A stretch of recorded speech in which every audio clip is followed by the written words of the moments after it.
성경 말씀은 아모스 2장 6절에서 16절까지 말씀입니다. 아모스서 2장 6절에서 16절까지 말씀, 우리 구약 1303페이지쯤에 있습니다.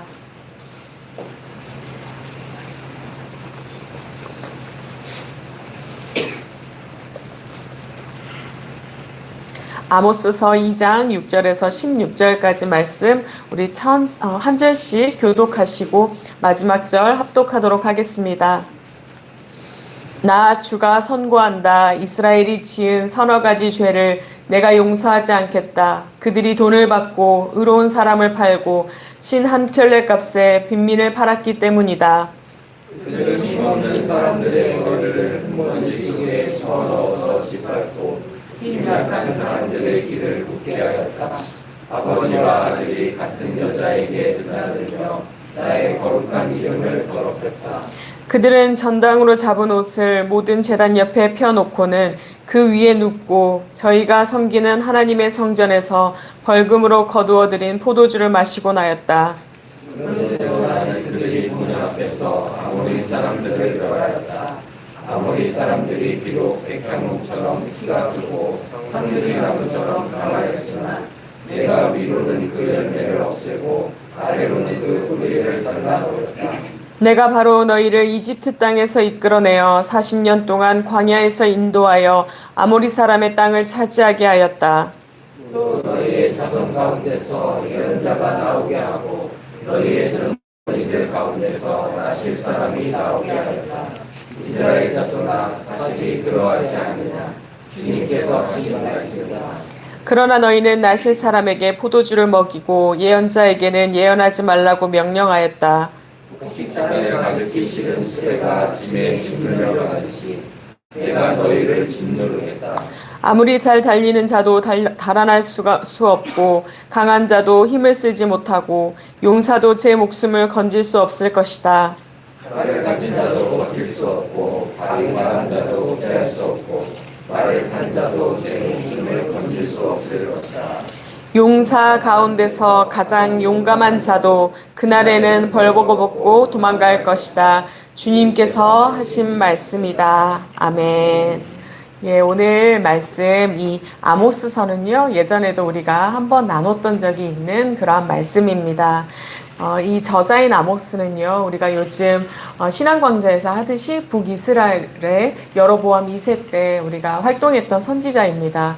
보았듯이 당시에는 굉장히 황금 시대였습니다. 문명이 발달을 했고 우리가 물질이 있다는 것은 반대로 또 범죄함이 가득했다는 그러한 의미가 되기도 합니다.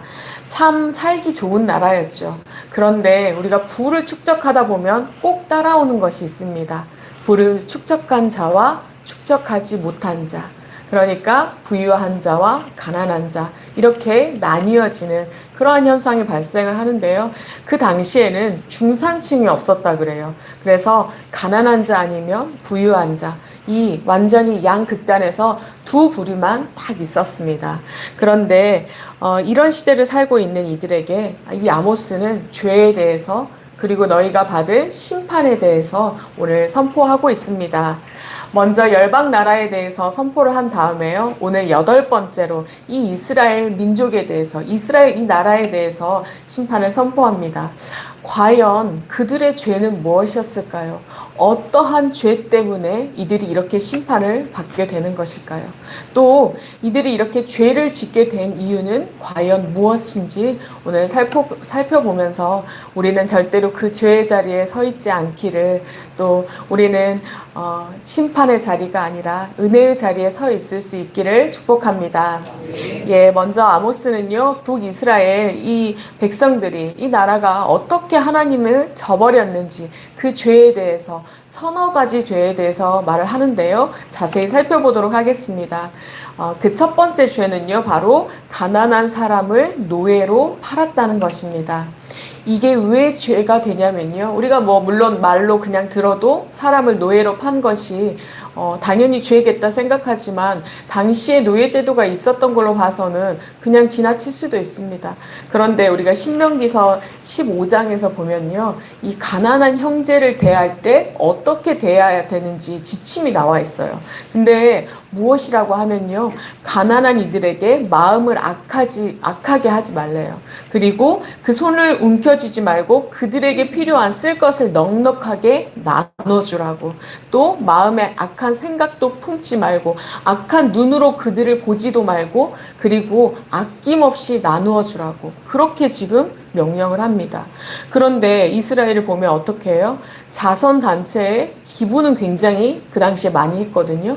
그러니까 기부는 할 망정, 내 민족이고 내 동족임에도 불구하고 아주 작은 빚조차도 탕감해주지 않은 그러한 아주 악한 모습을 볼 수 있습니다. 이 가난한 이들을요, 빚의 탕감은커녕 노예로 삼고 사람을 물건처럼 사고 팔았습니다. 왜요? 돈을 위해서요. 물질을 위해서 이렇게 사람을 사고 팔았음을 볼 수 있습니다.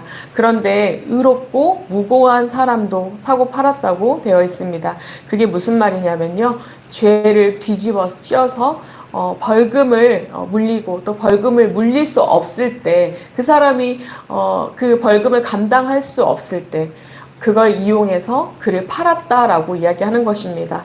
또 빚의 액수가 너무나 적어서 사실은 압류해서 그 사람을 팔지 않아도 되는데도 불구하고 그 기간조차 기다려주지 못하고 그 빚조차 우리가 탕감해주지 못하고 그 채무라는 덫을 씌워서 사고 팔았다. 그러한 죄가 지금 만연하게 있음을. 그러니까 우리 주님은 우리에게 뭐라고 하세요? 한 생명이 천하보다 귀하다. 이렇게 말씀하시는데 지금 얼마나 이들이 생명을 무가치하게 생각하고 있는지 보여줍니다. 이들의 두 번째 죄는요, 가난한 자를 멸시하고 또 착취한 것이었습니다. 당시에 부유한 이들은요, 이 가난한 자들을 경제적으로만 착취한 게 아니라 인격적으로도 굉장히 모독하고 또 폭력을 사용했음을 알 수 있습니다. 또 이들이 경제적으로 올바르게 살아갈 수가 없도록 했고요. 그래서 결국은 굽은 길로 갈 수밖에 없다고 이렇게 성경을 말씀하는데요. 이게 무슨 뜻이냐면요, 우리가 억울한 일 당할 때는 어떻게 해야 돼요? 정의롭게 하려면 법원에 가서 법원의 판단을 받고 그 나의 무고함을 풀어야 되잖아요. 근데 부유한 이들이 이 자신들의 수를 써서 이들의 이 탄원이 법원을 통과하지 못하게, 그러니까 정의가 실현되지 못하도록 막은 것을 지금 이렇게 표현하고 있습니다. 그러니까요, 우리가 예전에 그런 말 많이 했잖아요. 유전 무죄, 무전 유죄.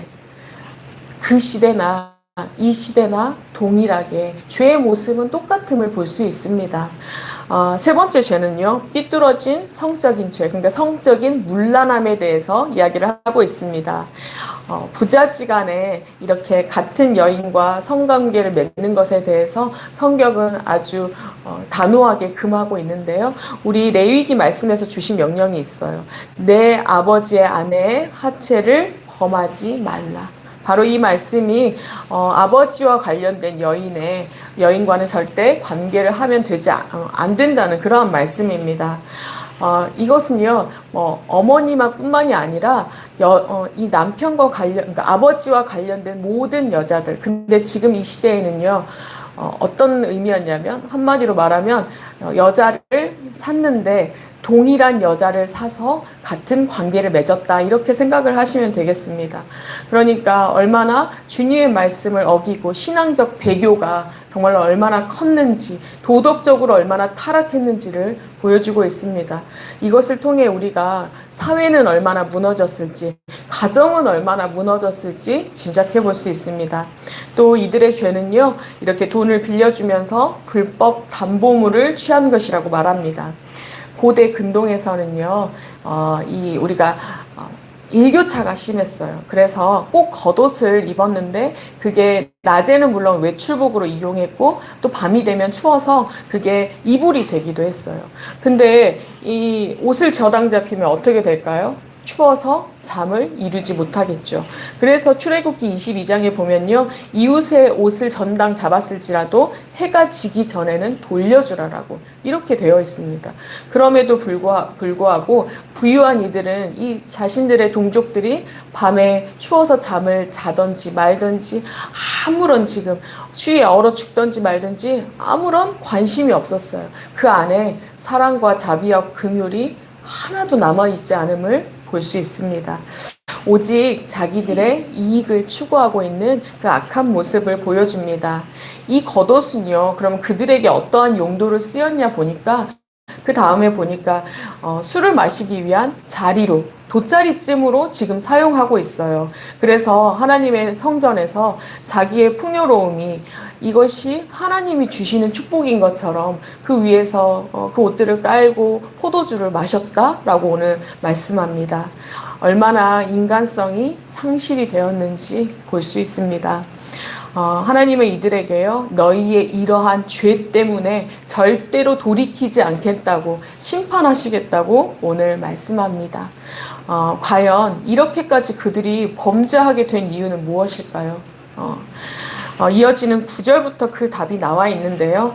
어디가 그런 답이 나와 있지? 이렇게 생각하실 수 있습니다. 이 9절에서 11절까지는 어떤 말씀이 이어지냐면요. 하나님께서 이스라엘 백성에게 어떤 은혜를 주셨는지, 어떤 사랑으로 함께하여 주셨는지 그 역사가 쭉 나와 있는 그 역사를 회상하는 장면이거든요. 하나님은 어떤 분이셨냐면요. 우리가 잘 알다시피 애굽 땅을 나오게 하신 분이었습니다. 그리고 광야 시간, 40년의 광야 시간을 지나갈 수 있게 하신 분이었어요. 그리고 어떤 분이냐면 사람들이 다 절대로 이길 수 없다고 한 그 아모리 족속, 가나안 땅을 차지하기 위해 우리가 물리쳐야 하는 그 족속을 물리쳐 주신 분이에요. 그리고 결국은 그 땅에 들어가게 하신 그 분, 바로 그 분임을 이야기합니다. 그리고 또 이 나시린과 예언자들을 세워주셨다고 말씀합니다. 이 나시린은요, 하나님께서 어떻게 축복하셨는지를 보여주는 그러한 증표가 되는 이거든요. 그러니까 하나님의 축복을 보여주는 것이고, 또 예언자를 통해서 바른 길로 걸어갈 수 있도록 그러한 은혜를 예비해 주셨다. 그러한 말씀입니다. 그런데요, 그러한 은혜 앞에서 백성들은 어떻게 행하였는지 우리가 12절을 보면 알 수 있습니다. 12절의 백성은요, 나시린들과 이 예언자들에게요, 악을 행하고 있어요. 어떻게 악을 행하냐면, 나시린은 우리가 포도주와 독주를 멀리 해야 되잖아요. 그런데 그들에게 서원을 깨라고, 포도주를 마시라고 강요를 하고 있습니다. 이거는 그냥 겉면이 아니라 그냥 협박하고 마시지 않고는 견딜 수 없게 만들었다라는 그러한 말씀이거든요. 그리고 예언자에게는 예언을 하지 말라고 이렇게 목숨을 위협하며 나아갔습니다. 왜 이들이 이렇게도 악하게 행하였을까요? 주님은 분명히 은혜를 말씀하는데 그들은 악을 행하였다라고 이야기합니다. 왜요? 주님의 이 은혜를 잊었기 때문에. 주님의 은혜를 잊었기 때문에 그들은 악을 했습니다. 무슨 말이에요? 하나님의 은혜를 잊은 백성이 얼마나 악해질 수 있는지, 우리가 하나님의 은혜를 잊는 순간, 그 은혜에서 멀어지는 순간 우리가 얼마나 악하게 살아갈 수밖에 없는지, 이 땅에서 계속해서 범죄하면서 그렇게 살아갈 수밖에 없다라고 오늘 말씀은 우리에게 선포합니다. 우리도 똑같은 연약한 자임을 말씀합니다. 죄 때문에, 우리의 이 죄 때문에요, 우리는 분명히 하나님의 자녀가 되는 그러한 권세를 누리지만 우리가 하나님의 은혜 앞에 서 있지 않으면 우리도 심판받을 수밖에 없는 존재입니다. 그런데요, 우리는 주님께서 항상 뭐라고 하세요? 내 자녀라고, 은혜 받을 자라고, 또 은혜 주시기를 기뻐한다라고 말씀합니다. 우리는 은혜 없으면 살아갈 수 없는 자입니다. 그래서 찬송도 찬양도 복음성가도 얼마나 은혜에 대한 찬양이 많은지, 그리고 그 은혜의 찬양을 우리가 부를 때마다, 들을 때마다 참 많이 은혜가 되고 감사를 고백합니다. 그 은혜는 어떻게 받게 되었을까요? 그 은혜는 주님께서 값없이 주셨다라고 말씀합니다. 그저 하나님의 자녀라서 값없이 주셨다고, 공짜로 주셨다라고 말씀합니다. 그런데 이 공짜 선물이라고 해서 이게 값싼 은혜인가요? 주님은 피값을 치렀다라고 말씀합니다. 죽기까지 사랑하신 그 사랑의 대가가 있었기 때문에 너희가 그 은혜를 누려간다라고 말씀합니다. 여러분, 이 은혜 앞에서 우리가 항상 이렇게 고백했으면 좋겠습니다. 하나님, 내가 얼마나 자격 없는 자인지 오늘 돌아봅니다. 그러한 나를 끝까지 사랑해 주시고 아낌없이 사랑해 주셔서 감사합니다. 그 자격 없는 자에게 하나님 그 사랑 주셨으니 우리가 오늘 이렇게 또 결단하며 나아갔으면 좋겠습니다. 하나님, 하나님의 자녀인 우리는 어떻게 살아야 할까요? 하나님, 피값으로 받은 이 사랑을 우리는 어떻게 드려야 할까요? 하나님, 우리는 정말로 바라옵기는 주님의 공의가 우리를 통하여 이 땅에 이루어지기를 소원합니다. 하나님, 우리가 그렇게 닮은 자가 되게 하여 주시옵소서. 아낌없이 우리를 사랑하여 주셨듯이, 끝까지 사랑하여 주셨듯이 연약한 자를 그렇게 사랑하기를 원합니다. 그러한 자가 되게 하여 주시옵소서. 이렇게 결단하며 나아갈 때 주님은 기뻐 받으시고 또 우리를 그렇게 사용하시리라 믿습니다. 우리가 멸망의 길로, 악한 길로 가지 않게 하시고 의인의 길을 가게 하시고 또 은혜 받을 그 길로 가게 하시리라, 인도하시리라 믿습니다. 예, 절대로 이 은혜를 잃어버리지 않고 소멸하지 않고 죄에서 넘어지는 일 없이 이 땅 가운데에서 승리하여 정말로 하나님의 나라를 이뤄가는데 그 한 자리를 차지하여 주님이 기쁨이 되는 우리 모두가 되었으면 좋겠습니다. 예, 기도하겠습니다.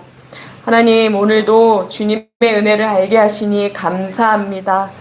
아무런 자격 없는 자들이 주님의 그 은혜를 값없이 누려왔음을 고백합니다. 주님, 지금도 그 은혜 가운데 거하며 그 은혜를 누려가고 있음을 알게 하시고 고백하게 하시니 감사합니다. 주님, 그러나 그 은혜를 늘 잊고 살았음을 고백합니다. 이스라엘 백성의 범죄한 것처럼 우리도 범죄하며 살아갔음을, 우리도 그 연약함으로 말미암아 넘어졌음을 고백합니다. 주님, 우리를 불쌍히 여겨 주시옵소서. 다시는 은혜를 소멸하며 주님의 피값을 잊어버리는 그런 어리석은 자가 되지 않기를 소원합니다. 하나님, 붙들어 주시옵소서. 더 바라옵기는 주님, 우리가 주님의 자녀이오니 주님만을 닮아가기를 소원합니다. 주님, 주님처럼 끝까지 사랑하며 신실하게 사랑하며 진실하게 사랑하는 자가 되기를 원하오니 더 사랑하게 하시고 주님의 그 정의와 공의를 행하는 자가 되게 하여 주시옵소서. 그리하여 이 땅에 빛과 소금으로 나아가고 주님 나라를 세우는데 정말로 사용되어지는 그 기쁨을 또한 누리게 하여 주시옵소서.